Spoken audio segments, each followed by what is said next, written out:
तो हर एक श्वास आपके रिश्तों को संदेश देती है। ये बताती है कि कब आपको शांत रहना है और कब आपको कदम उठाना है।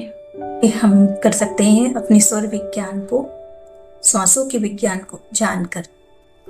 हमारी सांसें न केवल हमारे शरीर की ऊर्जा को बल्कि हमारे रिश्ते को भी प्रभावित करती है। तो आज हम जानेंगे कि कैसे हमारी सांसें और ऊर्जा का विज्ञान किस तरह हमारे संबंधों को प्रभावित करता है। स्वर विज्ञान केवल फिजिकल और मेंटल हेल्थ नहीं है, बल्कि ये हमारी पर्सनल लाइफ, हमारी सोशल, स्पेशली हमारे रिलेशनशिप पे बहुत प्रभाव डालता है। जो हमारी ब्रीदिंग होती है और जो नाड़ियों का बैलेंस होता है वो हमारे मेंटल स्टेट को, हमारे इमोशनल स्टेट को कंट्रोल करता है, जिससे हमारे रिलेशनशिप भी इन्फ्लुएंस्ड होते हैं। तो चलिए देखते हैं कैसे। अगर आप अपने रिश्तों को बेहतर बनाना चाहते हैं तो ये वीडियो आपकी। स्वर विज्ञान में कहा गया है कि जो हमारी ब्रीथ होती है वही हमारे जीवन की गति को नियंत्रित करती है। जिस प्रकार की एनर्जी हमारी नाड़ियों में फ्लो होगी उसी प्रकार हमारा बिहेवियर भी चेंज होगा। ईड़ा और पिंगला का हमारे रिलेशनशिप में क्या प्रभाव होता है? जो हमारे रिलेशनशिप बैलेंस है, इम्बैलेंस है, वो हमारे इनर एनर्जी से गहराई से जुड़े हुए हैं। ईड़ा नाड़ी जो हमारे मस्तिष्क के बाईं ओर स्थित है, इसे चंद्र स्वर भी कहते हैं। ये शांति, भावनाएं और हमारे आंतरिक शक्ति से जुड़ी हुई है। बाईं नासिका, लेफ्ट नोस्ट्रिल जब एक्टिवेट होती है तो हम सेंसिटिव होते हैं और इमोशनल होते हैं और शांत रहते हैं। ये एनर्जी रिलेशनशिप में गहराई और लव को बढ़ावा देती है। दूसरी है पिंगला नाड़ी जो सूर्य स्वर भी कहते हैं। ये हमारे मस्तिष्क के दाहिनी ओर है। ये ऊर्जा, एनर्जी, क्रिया, एक्टिविटीज और हमारी बाहरी दुनिया से संबंधित होती है। पिंगला नाड़ी, राइट नोस्ट्रिल जो सूर्य नाड़ी कहा जाता है, इसे वो एक्टिवेट होती है तो सिंबल है वार्म और अग्रेशन का। जब ये एक्टिव होती है तो हम अधिक एक्टिव, डिसिव और एनर्जी से भरे रहते हैं। हमें लाइफ में डिसीजन लेने और एक्शन करने में हेल्प मिलती है। रिलेशनशिप में इम्पोर्टेंट हो सकता है, लेकिन रिलेशनशिप में बैलेंस तभी आ सकता है जब हमारी ईड़ा नाड़ी मीन्स चंद्र नाड़ी, लेफ्ट नोस्ट्रिल और पिंगला नाड़ी, सूर्य नाड़ी, राइट नोस्ट्रिल जब एक ही लय में बहे। ये दोनों जब संतुलित होती है तभी हमारी सुषुम्ना एक्टिवेट होती है और तब हम में स्पिरिचुअल प्रगति होती है। और ये संतुलन हमारे रिश्तों के लिए भी जरूरी है। जब आपकी भावनाएं, इमोशन और रिश्तों को एक सामंजस्य में रखते हैं, एक बैलेंस में रखते हैं, तो तालमेल में रखते हैं, तो रिश्तों में सुधार होना स्वाभाविक है।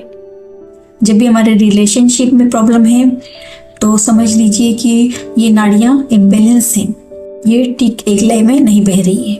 अब जैसे कि ईड़ा नाड़ी जब ज़्यादा एक्टिव होती है तो हम रिलेशनशिप में बहुत इमोशनल हो जाते हैं, बहुत ज़्यादा सेंसिटिव हो जाते हैं और इस कारण हम इनसिक्योर हो जाते हैं, नेस होती है हमें।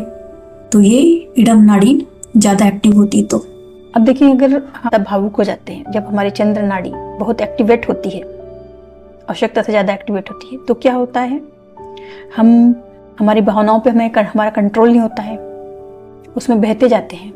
अगर इतने साइलेंट हो जाते हैं कि हम उसमें अपने रिश्तों में कोई प्रतिक्रिया नहीं देते हैं, क्योंकि हम उससे भाग जाना चाहते हैं और इससे प्रॉब्लम और बढ़ जाती है। मुद्दे से भाग जाना चाहते हैं, उससे साइलेंट हो जाते हैं उसमें, तो संवाद से बचना चाहते हैं, तो कम्युनिकेशन की कमी हो जाती है। कम्युनिकेशन प्रॉपर नहीं होगा तो हम उस मुद्दे में ही उलझे रहेंगे। किस तरह से हम अपने रिश्ते ढंग से बना पाएंगे, सामंजस्य कैसे होगा, असंतुलन हो जाएगा उसमें। दूसरी ओर जब पिंगला ज़्यादा एक्टिवेट हो जाती है तो क्या होता है, पिंगला नाड़ी ज़्यादा एक्टिव हो तो हमें एंगर और ईगो का प्रॉब्लम होता है हमारे रिलेशनशिप में। इस रिलेशनशिप में कॉन्फ्लिक्ट या लैक ऑफ कम्युनिकेशन हो सकता है। हम बहुत ज़्यादा अग्रेसिव हो जाते हैं, रिएक्टिव हो जाते हैं, जल्दबाजी में हम रिएक्ट करते हैं, तो ये भी कॉन्फ्लिक्ट पैदा करता है हमारे रिलेशनशिप में।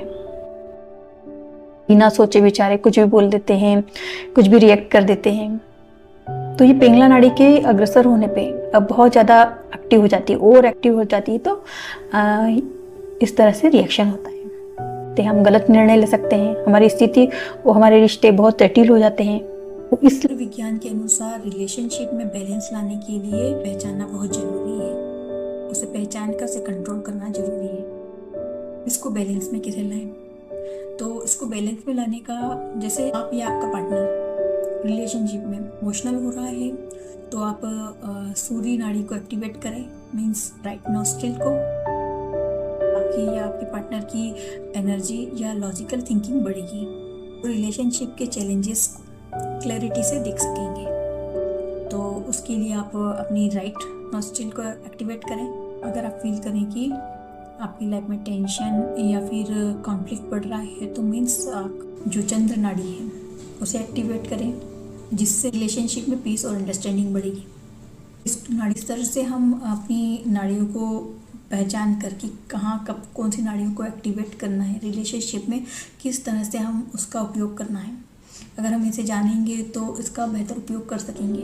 सामंजस्य लाना जरूरी है। इसके लिए स्वर विज्ञान पढ़ना बहुत जरूरी है। स्वर विज्ञान जो हमारे श्वासों का विज्ञान है उसे समझना बहुत जरूरी है, जिससे हम हमारे रिश्तों को तालमेल में लाएं, सामंजस्य में लाएं।